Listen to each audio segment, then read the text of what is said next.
গাড়িতে বসে বসে কখনো বৃষ্টি উপভোগ করেছো? আমি অনেকবার করেছি, কিন্তু এটা একটু জোরে বৃষ্টি হচ্ছে বলে আমার আরও বেশি ভালো লাগছে। মানে গাড়ির যেই উইন্ডশিল্ডটা, এখানটা এমনইভাবে তৈরি থাকে গাড়ির, মানে ব্যাপারটা বেশ অনেকটা বড় লাগে। আরও দামি গাড়ি আর একটু আলাদাই এক্সপিরিয়েন্স হতে পারে। তো আমি সবে কোর্ট থেকে ফিরে মানে গাড়ি থেকে আর নেমে উঠতে পারিনি, তার মধ্যে এরকম ঝমঝমিয়ে বৃষ্টি নেমে গেছে।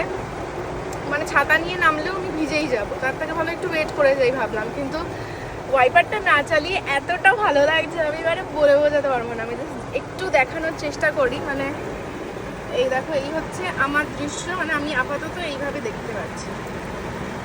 মানে বিদ্যুৎ চমকাচ্ছে, এরকম বিদ্যুৎ চমকানোর সাথে সাথে মেঘ ডাকছে, বাজ পড়ছে, তখন গাড়িতে বসে থাকাটা বোকামি, কারণ ওটা বিপজ্জনক হতে পারে।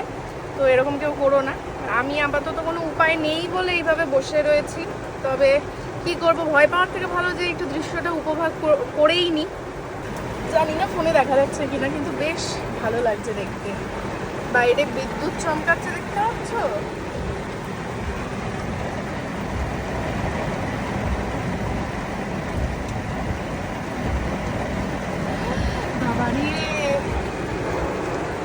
একটু একটু তো ভয় করছে, কিন্তু আমার সত্যি কিছু করার নেই। মানে আমার এই গাড়ির থেকে নেমে এখানটা ক্রস করে গিয়ে ওখানে গেটে ঢুকতে ঢুকতে আমি পুরো ভিজে যাব।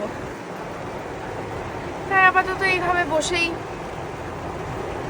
বৃষ্টিটাকে উপভোগ করছি। তোমরা কারা কারা এই মুহূর্তে বৃষ্টিটাকে এনজয় করছো আমাকে একটু কমেন্ট বক্সে জানিও।